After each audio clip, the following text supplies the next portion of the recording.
Hey guys, welcome back to Chat with Charlie. So for our special guest today, we have a Swansea native who I was grateful enough to have met a couple of times now after speaking online for ages. We have Craze the Jack, so say hello to everyone.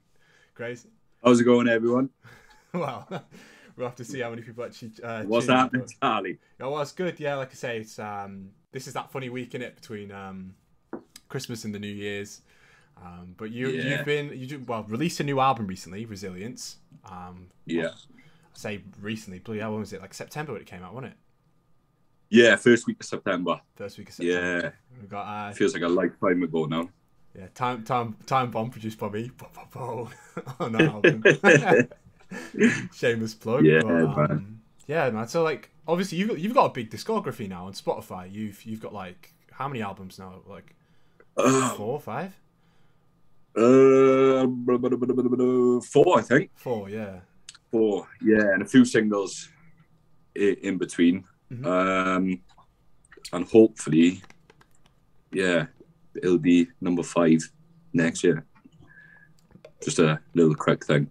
Yeah, but we'll talk about that in a bit. We'll talk about it in a bit. But it's good. It's good to see someone who, because I was actually speaking to Brighty about it yesterday, funny enough. So shout out to Brighty. About the Brighty. He's always putting in work, but about like artists on the scene who actually have good like work outputs and like output rates when it comes to music. So obviously you're one of them, like putting out even an album like a year pretty much. So like, do you feel that's like necessary, or you just feel inspired to keep putting music out? I usually focus around about a year, 2 years. I don't release a lot of music throughout the year because that's just my strategy. There's a lot of artists that release. But my strategy is try and get an album. I find I look at it as a product, so get my product out each year or every other year. Yeah. So then there's a gap that people can listen to, and then it's like, all right, I'm done with this project now. He's got a new one out now. So that's my strategy anyway. Yeah. But I've been told to release more. Yeah, it's all the time. It's an interesting one when you go to like the music marketing side of things, because I know there are a lot of people who, especially like when you see like artists like Russ in America, and he was dropping like a single every week at one point, and they always tell you to like, you've always got to be pushing things on the internet. TikTok is just a completely different kettle of fish. It's telling you to like post 3 times a day, like that's a job in itself. But I've kind of noticed it's kind of almost started to be a switch where people are actually preferring albums because you can create a connection with a person and an artist rather than like, oh, this single's cool, listen to it once on a playlist, never listen again. Rather than like listen to a full project, get involved in it, and like feel like you know the artist. I've got quite a different stance to what you just said. Yeah. I'm looking at people now, and they're all releasing EPs now, and I think that's quite a popular outcome, because I don't know if it's just me, but I think people are clocking on that with iTunes. They just grabbing the 5 tracks that they like in the album. You're not going to like all tracks in an album, right? No, exactly. You know, it's if you do, then it's a banging album. Yeah. But they're clocking on now, and they just buying out or streaming. You know, they're skipping every other song, possibly. So yeah, like EPs, 5 tracks. People will go, oh, I don't mind listening to a 5-track album. It's quicker, you know. So yeah. But I don't think albums are dying out though. Albums are still good. You know, the one. Yeah, man. I really want to do like a full like length album. That's one of the plans I got for this year. I got my next EP is nearly done. You know, back to the EPs again. Yeah. Just waiting for one chorus from my mate, and then I've got I want to do a collab project, which we were talking about as well. That's the one I sent you the beat for. There's a little insight with a chat with Charlie, you know. But, mate, I listened to that. I was like, oh, yeah. I goose pimples. I was like, yeah, I'm on that. But it's cool when you make a song in it, and you can sort of hear someone on it automatically, because I could hear you on that track. And I remember when I sent you Time Bomb, and you were like, yo, can you get do you have any connections with Juice Menace? I believe that's what you said to me on it, because you wanted to try and get her on it. Yeah. And like, She would have sounded brilliant, wouldn't she, on that? But I know I know she's busy, and I believe it might be like a management like label thing as well. I'm not too sure, but that's the only thing, isn't it? Mm. That's yeah. But I also had the original artist that is on it, OD in mind as well. Yeah, like, cool. It was them too, and I thought if we could get two of them on it, yeah, that would have been something. But it's still something now. It's a great track. Yeah, I love the song. Happy. Yeah, man, yeah. And you produced it. Yeah, no, that's a shameless plug, but yeah. Now, when it comes to when it does come to collabs though with artists on the scene, like how you found that when it comes to like, especially like you said before, you lived in Cardiff as well at one point. Did you? Yeah, in uni, I lived up there. I think it was 2 years. 2 years. Yeah. Did you find it was like easier then trying to get in the music scene, or do you think it doesn't really make too much of a difference where you are? Yeah, I honestly think being in Cardiff and living in Cardiff is much better because everything's there for you. Mm.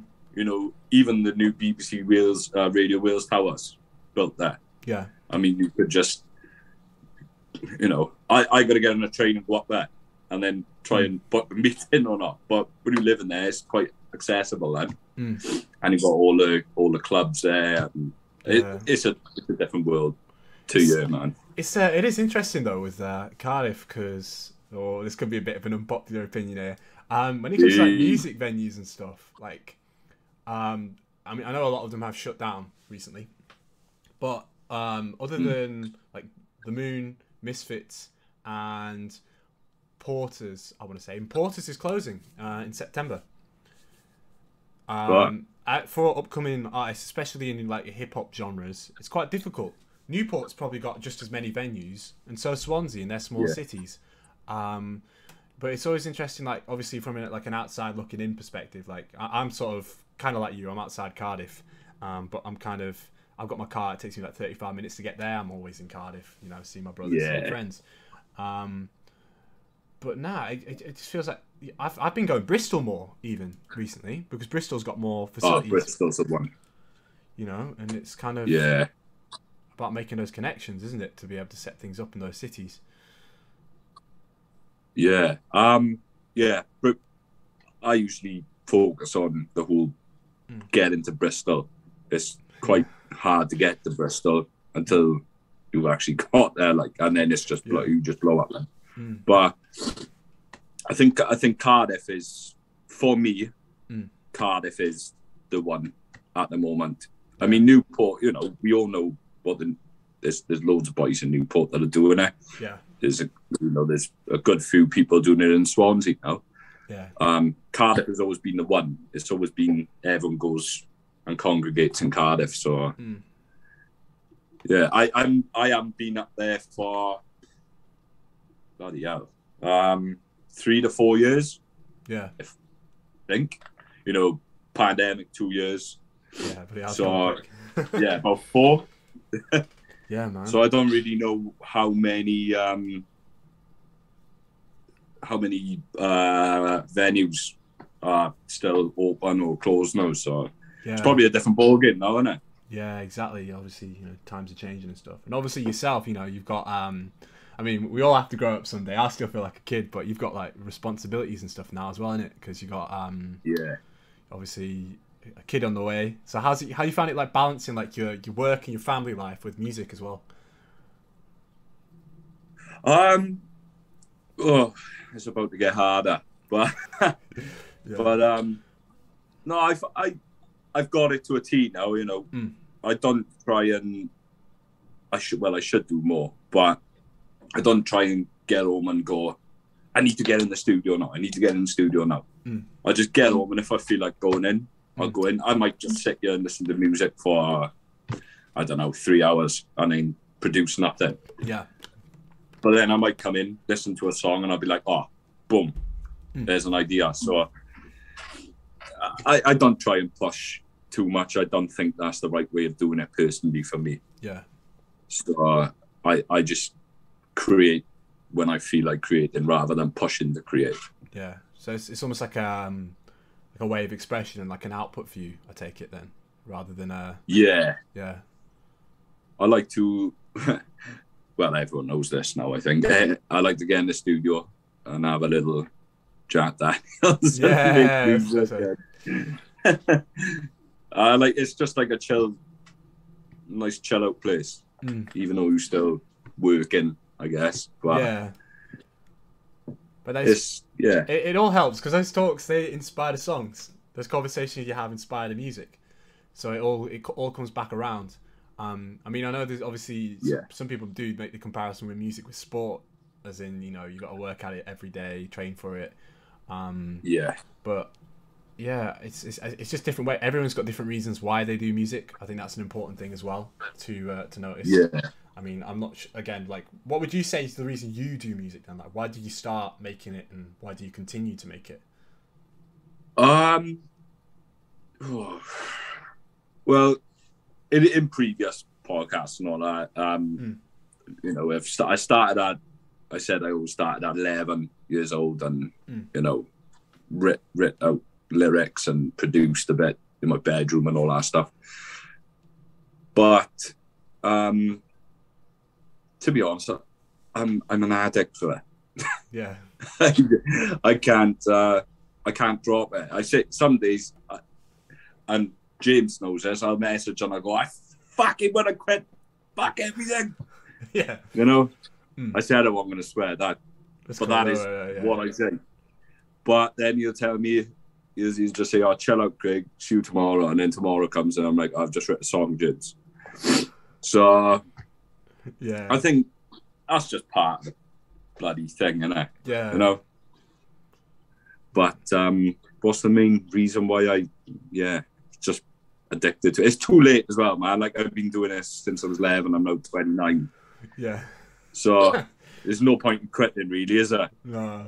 Keep making music to the day. I'm the same. I'll be making music to the day I die now. I'm trying to learn a bit more piano, a bit more keyboard as well, because I've always wanted to be able to sort of sit down. Like, I'm not the world's greatest singer. I can write song stuff, but if I could sit down on a piano, play and sing, it would just be amazing. I just love to be able to do that.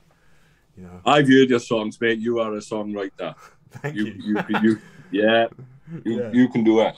Yeah, man. Yeah, no, I'm working on it every day. One of my mates, big ups to Callum. He's although he is the last guy I'm waiting for on this EP. He's got to give me this chorus over.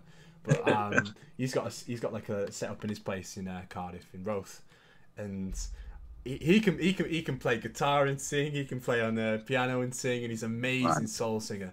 And he's got a view over the park as well. So when you're making this music, it's like you've got all of that. I remember there's one day, and I think I shared it a couple of times, because it was me. I don't know if you know Hermes. She's a singer.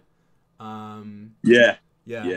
And my mate Katie, who's a guitarist, and we all came to this to his place. We just jammed, and it was like autumn, and you could see like the orange of the leaves outside. Oh, it's just it was a good day that. But if I could do what he was doing, he was just playing piano and singing, or I love that. Oh man, I can play piano to a certain extent. I'd never ever say I'm a pianist, but I can play piano a little bit. Yeah. Guitar, I just get people to play guitar for me because I can't. I can't grasp the fact that you've got to put 4 fingers in different places, and it's yes. But then again, you play piano and you know, it's all different patterns, spreading your fingers out. But I really, really, really think that if you're an artist, you've got to learn different instruments. I wish I did, man. Like, if I could go back, I would. Yeah. It's not too late. And you've got to produce. You've got to learn the mechanics of music as well, and you know, and the technical things in music. Like, you're not just an artist anymore. You're a multimedia artist, if you know what I'm saying. Yeah. Like, you've got to know when you get into a studio, you can't just go, I'm an artist. That is it. Yeah. You go into a studio and you're like, right, I want this done, this done, this done, this done. I want more reverb. I want my gain to go up slightly. I want the, you know, the, do you know what I'm saying? Yeah. I want this more compressed. I want that. You've got to know exactly what you want. And then the sound engineer will go, fuck off, I'm doing it. It's always the way. Or turn the, I saw a thing on Twitter, as a guy was like, he was an engineer and he said he always gets bands coming in. It's like, oh, can you make this slightly more X, Y, and Z? And he's got a knob, like a placebo one, that does nothing. And he was just like, yeah. It's probably better for the view. I've got this little MPD thing. You just twist the nothing knob. And he's like, does that sound better? And they go, yeah, it sounds better. And he's not changed anything. Hey, you get taught that as a sound engineer. I was doing a live gig once. Yeah. And I was down in Swansea. And this band was on stage, right? And the guy was holding a microphone like that. Yeah. Now everyone knows not to hold a microphone like that. Yeah. Because you can't pick up sound on the side. It's a cardioid microphone. So anyway, that happened. And he was like, I can't hear myself. Turn it up. I said, well, hold the microphone that way. You know? So anyway, he didn't do that. He said, turn it up. So like that guy who was on about. Yeah. I just, always use the thumb. Yeah, sorted. Oh, brilliant. Well, as long as they're happy, aren't they? There, mate. I also remember as well, what was the joke? Because obviously when you get these sound engineers at gigs, they usually just get a lot of shit from all the artists who are working. And I said, there's a guy I actually watch, he's a music marketing guy called Jesse Cannon. He's a great guy. And he said, this is something he said, always tell your sound engineer this, he said, what's the difference between a toilet and a sound engineer? A toilet only gets shat on by one arsehole at once. But every time I've told the sound engineer this, they all really like it. So like, it's true. That's one of the time, and then they remember it then because you're the guy who told them that joke. Like, it's one of those things that's not quite. Might get more popular now. I've said it here, or if you go to gigs now, I'll go to somewhere and be like, oh yeah, Crazy Jack told me that one. I'll be like, oh, for Christ's sake. What a bastard! I know. He's like, taking my jokes. He was like, writing them down in a little booklet. Like, but yeah, trademark it. Yeah, but that's interesting though. When we're talking about mics, I don't actually have one of the. Oh, I do actually have a little mic. One sec, I will be back. Yeah, go for it, man. Apologies everyone for the delay, but look, if you're listening to this on Spotify, you won't be able to see. But when we actually have the mic, when it comes to holding a mic, this is like a little one I used to like when I'm rehearsing. You still see a lot of artists who sort of hold the mic around the end of the cage and like try and like rap into it or sing into it even. Okay. And I know obviously it might look cooler. I remember I was speaking to Sizway about this. Sizway's a great guy. He knows obviously the correct way to hold a mic. But when we were doing the videos, he was saying about like because it looks cooler. But there's so many artists you see and they like cup it, and that's good for beatboxing. Don't get me wrong. But I'm the same. Yeah, but when it's like that, it just muffles everything. Like, I could probably do it on this mic even; it would sound the same. But you've got to hold it further down to make sure that people can hear you properly. Yeah, I'm a stickler for it. I will hold the mic like that, and then people say, "How is your vocal so clear?" Yeah. Well, I don't know what I do, mate, but I just know. I've been doing it for ages, so I know now where to hold it in that position. But you got to hold it, you know. Further down, yeah. Have I got a microphone? You got a water bottle or bloody deodorant can I'll do the same thing. Whenever I need props, I haven't got any. I know. But yeah, Gets was good like that though, because obviously, like, I still see a lot of artists on the scene who are like cupping the end of the mic, and here we go. So yeah, microphone. Yeah, the cage. That is just going to distort the sound. It narrows the sound, so you just always hold it there, people. I never hold it like this because sound engineers will tell you to fuck off.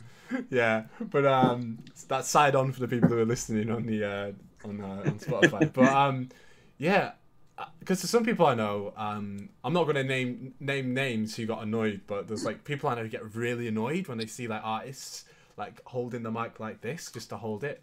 Yeah. Gets did it really well. His vocals were probably clearer than the album when me and my brother saw him.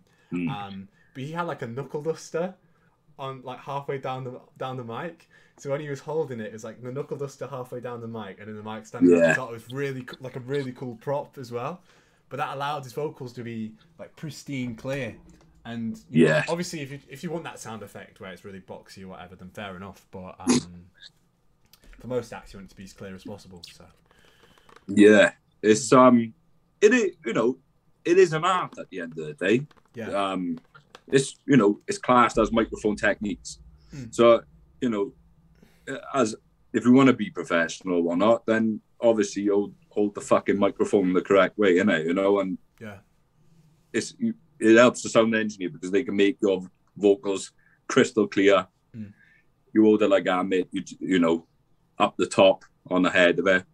You just there's no sound to go in. You narrow in the sound, so the pickups. So yeah. No. But you know, like I've probably said to a few people, it is a shame. I don't know when people are going to be listening to this, but right now in Wales, gigs have been cancelled for the foreseeable future. Yeah. When it comes to like that, I think you can still do them if you sat at a table of 6. But yeah, it's one of them ones. I've got sets that I could probably do to that sort of setting. It's like a really chilled venue. Yeah, man. When you want like that crowd interaction, and you know, a lot of venues won't even put events on because they can't fill them out anymore, which is it's a shame. Yeah, it really is a shame. You put 6 label executives on the table and I'll fucking rock the stage. But yeah, you know, nah.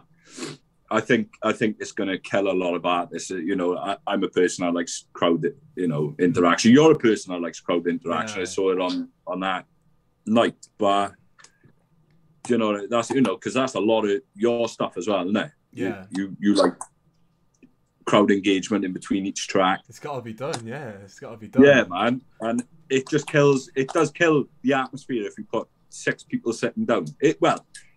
You put 30 or 40 people sitting down as a hard gig. I've done that. Yeah. You know what I mean? But you know, you narrow it down to 6 people, mate.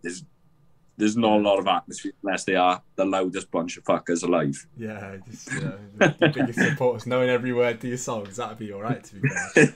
Yeah. Now like tables of 6, not just 6 in a room, but like if you have a room, as long as they're in socially distanced, like I know, but I don't know, man. Hopefully, it's only till, you know, halfway through the year tops. Yeah, I think they said they're going to review it halfway through January, so fingers crossed. But yeah, it was what was it going to? I train of thought is just gone.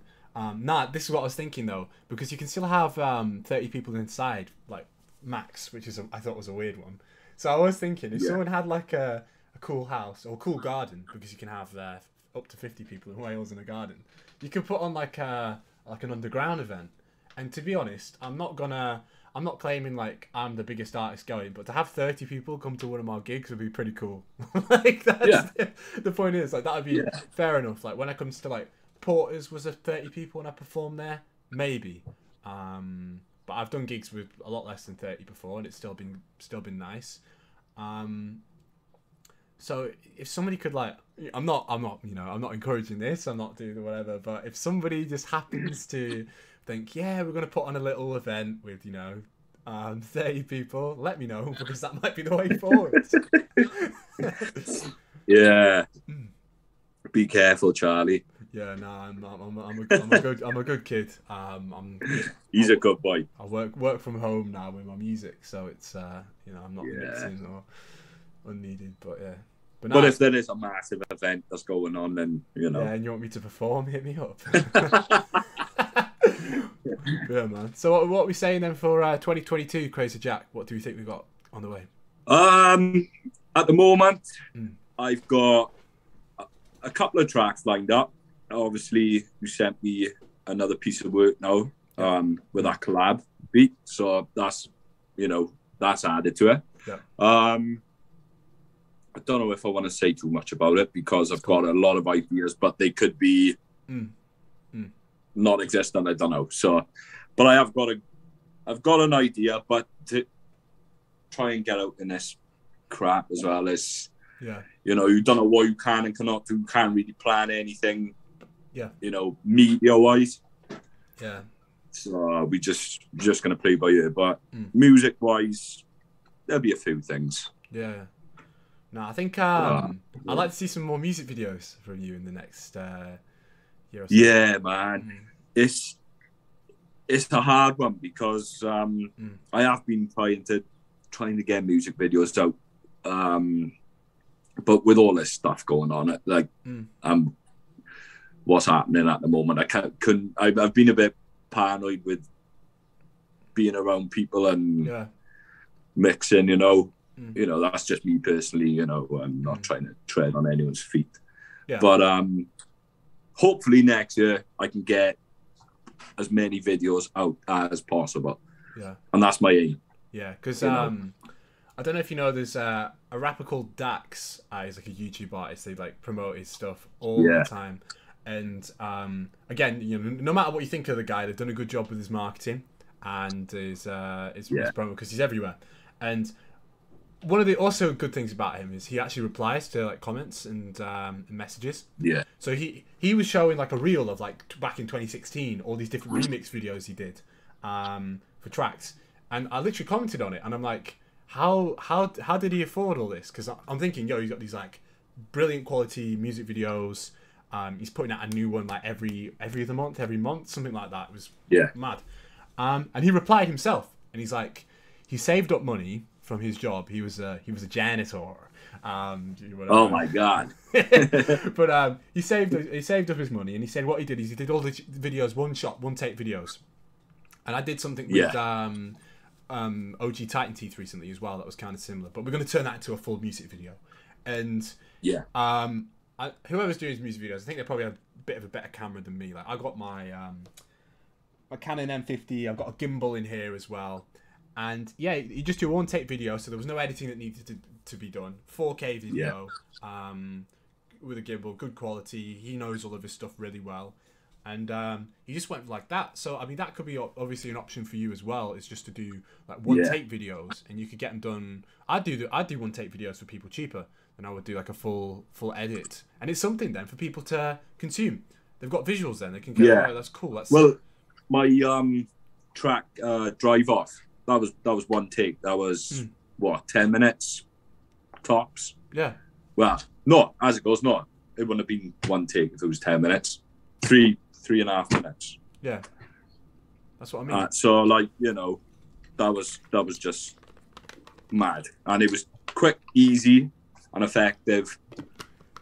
You get the settings right, you know, and the, you know, the backgrounds and bam. Yeah. And it's, it just goes from there. So that's always an option. And you can cut them up then as well into smaller things. I know, again, TikTok, I'm trying to get involved more in TikTok. I'm trying to do it more because there's a lot of... do it, man.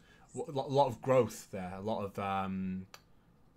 like I was going to say natural growth. I can't find I can't think of the word when it's like you don't pay for ads and stuff. But you can cut up these... I'd say natural growth. Yeah, you can sort of cut it up into organic growth. That's the word I'm looking for. You can cut it up. You can cut these videos up into like 15-second snippets, and you can just chuck them onto, your TikToks or whatever. That's a good thing with those videos as well. I recently did a dance video for my last single, which was one take as well. Although we did 3 takes of it, I picked the best one, and then we cut that up and put it out there. And but yeah, we're getting new merch anytime soon as well. Crazy Jack merch. To be honest, mate, I'm not 100% like on the whole merch side. You youngsters, you just get in, get it in. This whole internet media stuff, I'm still trying to learn myself. Like it's but the youngsters, you know, like I'm a youngster, only 30, like, but you guys are. I feel old at 21. Early 20s. Yeah. you guys like are actually natural to the whole marketing on the internet and all that. Yeah. You know, and I don't know if anyone my age or older struggle, but I find it really hard to market. So merch is just for live events, you know. So when I go to live events, I'll just chuck them out, you know. But that's good because people see your t-shirts about, and then it's like they see the brand and they recognize it more. That's kind of what I've done with mine. I made my money back, and then now I'm kind of like, well, you know, it is what it is. If I give a couple away for free at a gig or something like that, I always try to you know, push like that, and just go from there. But now when you talk about the social media stuff, it actually reminds me, I'm reading 50 Cent's book at the moment, Hustle Harder, Hustle Smarter, and he was talking about when Instagram first came about. He was speaking to was it Tony Yates? No, Lloyd Banks is who he was talking to, and obviously, I think you're probably familiar with all like G Unit and stuff. That's probably your era, to be fair. But Lloyd Banks, again, incredible rapper. He had an album out this year, which was really good as well. And most underrated. I tell you what, like some of his mixtapes as well. What's the one he got? It's like one from like 2011 or something. It's like something cold something. Oh, I can't remember. Was it a green cover? No, I think it was like I don't know, it might have been, but anyway, that's beside the point. Like what 50 Cent said to Lloyd Banks when Instagram first came about was, get onto this app. Might just be like pictures or seem a bit cringy right now, but just get onto it and try it. And he's like, oh, I don't know. He's like, oh, I don't know. I'm not a social guy. I just want to, put out my music, write hard bars or whatever. And like what 50 Cent was saying is, you can literally just put pictures and quotes of your bars. This was like when Instagram was just starting. Or just like a short snippet of you rapping those bars, and there will be a fan base there for it. And that kind of changed my perspective on TikTok, because TikTok's kind of in the same place right now that it was when 50 Cent was telling Lloyd Banks about Instagram. So I was kind of like, yo, this is kind of where I'm at right now with TikTok. So it's kind of like, I need to kind of do what Lloyd Banks should have done. I mean, okay, I'm not in a position to say what's what, but maybe if he'd done that, he would have been bigger on that platform, maybe gained more fans and been, whatever. But that's my perspective. So maybe that's like, again, for you, if you're thinking, cool, maybe I should just put snippets of my songs onto TikTok and someone might like it.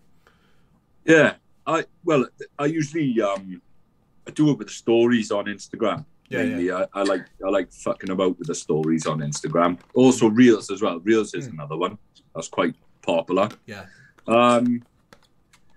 I do like just making short, snippet, cover videos, 30 seconds, because Instagram has just got a limit, hasn't it? Yeah. So I just put that on my profile. Sometimes I just post up photos, the original stuff. TikTok, I haven't really got into TikTok because I don't know, man. I think it's a young man's game now, isn't it? I don't know. I wouldn't know what to do on TikTok. I was like that. I'm still like it, to be fair. I've got plans. I've got ideas. What I want to do now is set aside like a day a week, and I'm just going to film like 3 or 4 videos where I'm just like deconstructing the beat on my own, and just chuck that on there, and just schedule them like Monday, Wednesday, Friday, and just go from there. That's the one, man. You've got to do that stuff because it shows all of your talents as well, and you're not just an artist, Charlie. You're a producer, you're cameraman, so you've got 3 things there, so why not do videos of them 3 things? Exactly. The action shots at the end of the day, innit? Show them what you can do. Yeah. So, why not? I want to do more like documentaries going into the new year as well. A lot of people like the behind the scenes stuff. I did. I got a documentary coming out on the 30th. Again, it'll probably be out by the time this video is released. Just showing some like how I've made tracks and stuff as well on that. And again, this is all part of it. This podcast I want to create as a platform for artists to speak about their work, share their work, go from there.